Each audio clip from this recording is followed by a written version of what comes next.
Hi friends, అందరికీ నమస్తే. జై బోలో గణేష్ మహారాజ్కి జై. ఈరోజైతే మనం మన బడా గణేష్ యొక్క అప్డేట్స్ అయితే చాలా ఉన్నాయి.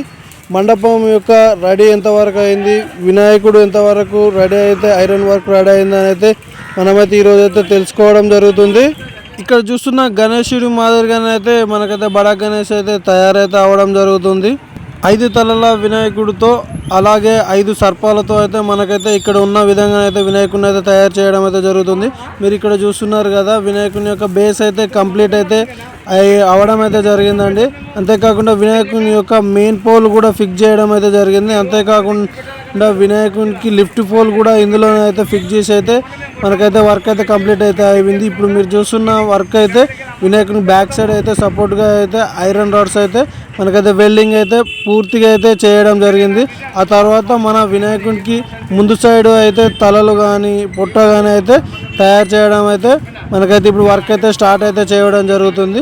వినాయకుడు వర్కే కాకుండా పక్కనే మన వినాయకుడికి లెఫ్ట్ సైడ్లో అయితే కాళికామాత విగ్రహం కూడా అయితే రెడీ అయితే జరుగుతుంది. ఇక్కడ చూస్తున్న విధంగానైతే మండపం అయితే రెడీ అయితే చేస్తున్నారు. ఇక్కడ ఈ రాడ్ అయితే మన కాళికామాతకు సంబంధించిన బేస్ అయితే ఐరన్ వర్క్ అయితే కంప్లీట్ అయితే అవడం అయితే జరిగిందండి. అంతేకాకుండా మన కాళికామాత యొక్క డిజైన్ ఏ విధంగా రావాలో అయితే ఐరన్ రాడ్స్ తోడు అయితే వెల్డింగ్ అయితే ఇక్కడ ప్రజెంట్ అయితే వర్క్ అయితే చేయడం జరుగుతుంది. డిజైన్ అయితే ఏ విధంగా ఉండాలో ఆ విధంగా అయితే ఐరన్ రాడ్స్ని అయితే క్రాస్గా అయితే చేసి వెల్డింగ్ వర్క్ అయితే చేయడం అయితే జరుగుతుంది. అంతేకాకుండా కాళికామాత మండపం అయితే ఫాస్ట్గా అయితే రెడీ అయితే అవ్వడం జరుగుతుంది. అదే కాకుండా మండపానికి చుట్టుపక్కల అయితే కర్రలు అయితే ఫిక్స్ చేయడం అయితే జరిగింది. ఈ కర్రలతో పైన అయితే మనకు రేకులతో అయితే కప్ అయితే వేయడం జరిగింది. విగ్రహాలకు ఎటువంటి వర్షం వచ్చినా గాలి ఏమన్నా వచ్చినా కానీ ఎటువంటి ప్రాబ్లం కాకుండానైతే పైననైతే రేకులు అయితే కప్పడం అయితే జరిగింది. అదేవిధంగా వినాయకునికి రైట్ సైడ్లో కూడా మన సోమనాథ్ జ్యోతిలింగంని కూడా రెడీ అయితే చేయడం అయితే జరుగుతుంది. దానికి కూడా దాదాపుగా అయితే మండపం అయితే కంప్లీట్ అయిపోయింది.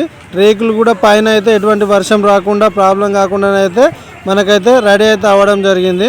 వర్క్ అయితే చాలా ఫాస్ట్గా అయితే జరుగుతుంది. ఇక్కడ ఉన్న కర్రలు అయితే మన మెయిన్ వినాయకుడు అయితే ఏ విధంగా అయితే రెడీ చేస్తారో దానికైతే ముందు భాగంలో అయితే పెట్టి వినాయకునికి ఆ కలరింగ్ కానీ ఆ డిజైన్ కానీ చేయడం కోసం అయితే ముందు కూడా మన వినాయకుడికి ముందు వైపు కూడా అయితే కర్రలు అయితే కట్టడం కోసం అయితే పక్కకైతే ఉంచడం జరిగింది. దాదాపుగా ఇప్పుడు మీరు చూస్తున్నారు. ఇప్పటి వరకు వర్క్ ఎంతవరకు అయితే జరిగిందో మన బడా గణేష్ దగ్గర అయితే మీకైతే ఒకసారి అయితే చూపెడుతున్నాను.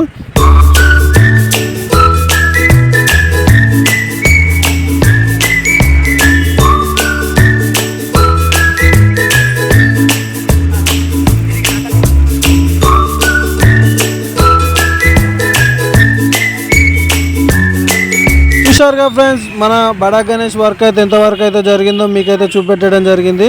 ఇది సైడ్ నుండి అయితే చూసినట్లయితే మనకైతే వర్క్ అయితే పైన రేకులు కానీ కర్రలు అయితే దాదాపుగా అయితే వర్క్ అయితే ఫాస్ట్గా అయితే జరుగుతూ ఉంది. సైడ్ నుండే కాకుండా మీకైతే లాంగ్ నుండి కూడా మన వినాయకుని బడా గణేష్ అయితే ఇక్కడ ఏ విధంగా లెఫ్ట్ సైడు కాళికామాత కానీ రైట్ సైడు మన జ్యోతిలింగం అని ఏ విధంగా వస్తుందో అయితే మీకైతే విజువల్స్ అయితే చూపెట్టడం జరుగుతుంది.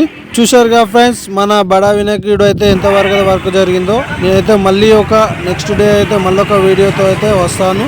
మన కాళికామాత వర్క్ ఎంతవరకు జరిగిందో అయితే నెక్స్ట్ వీడియోలో చూపెడతాను. అంతవరకు అయితే మన ఛానల్ అయితే సబ్స్క్రైబ్ చేసుకోండి, లైక్తో పాటు షేర్ కూడా చేయండి. ఇంకా బాయ్.